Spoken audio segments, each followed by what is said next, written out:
I'm Tracy Baxter with today's Record Newswatch. A stolen car report in Ulster County turned into a police officer-involved shooting last night. Began when state police spotted a car on Route 213 that had been reported stolen from a driveway of a Marbletown resident.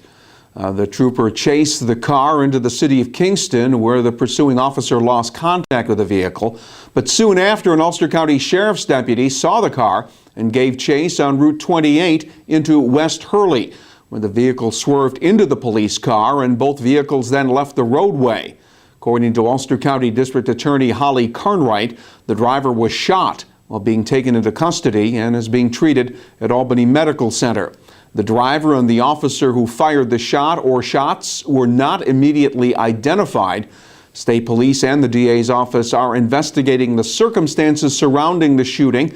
Anyone with information concerning the incident is asked to call the district attorney's office at 845-340-3280.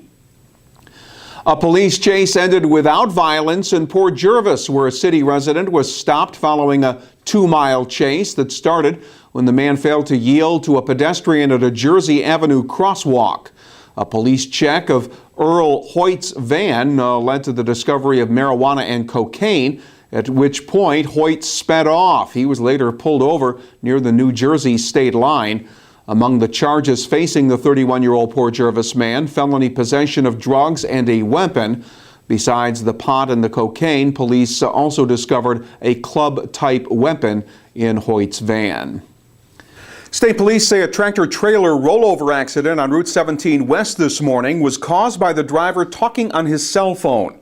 Happened shortly before 7:30 near the Fletcher Street exit in the town of Goshen. According to police, the rig carrying a load of what was described as poison ivy medication swerved off the road and rolled onto its side, bringing morning westbound rush hour traffic in that area to a near standstill.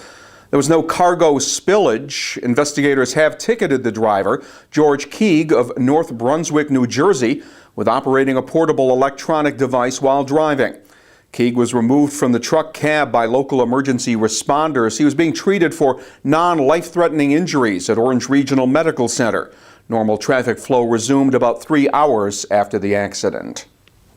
Few anxious moments at Stewart Airport this morning after security screeners spotted something suspicious in a passenger's luggage, leading to a brief shutdown of the airport. The item was removed by the state police bomb disposal unit.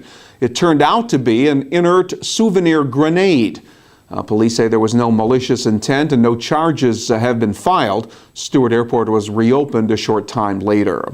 A psychiatric evaluation is yet to be completed in the case of Mark Carpino, the 53-year-old Kingston man accused of bludgeoning his 86-year-old mother to death at the home they shared on Chester Street back on April 4th. Carpino was charged with second-degree murder a day after the death of his mother, Audrey Carpino.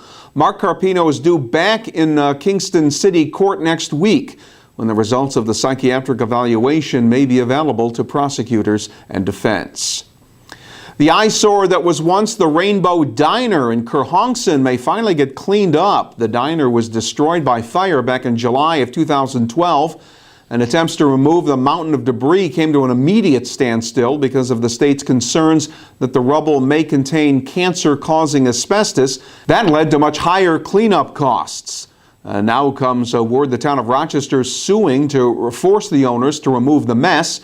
And a court decision on the matter could be coming within weeks. Reporter Pauline Liu will have the latest information in an upcoming edition of the Times-Herald-Record and here at Record Online. As expected, the Ulster County Legislature has voted unanimously to officially back the proposal to create a casino at the old Neville Hotel in the town of Wawarsing.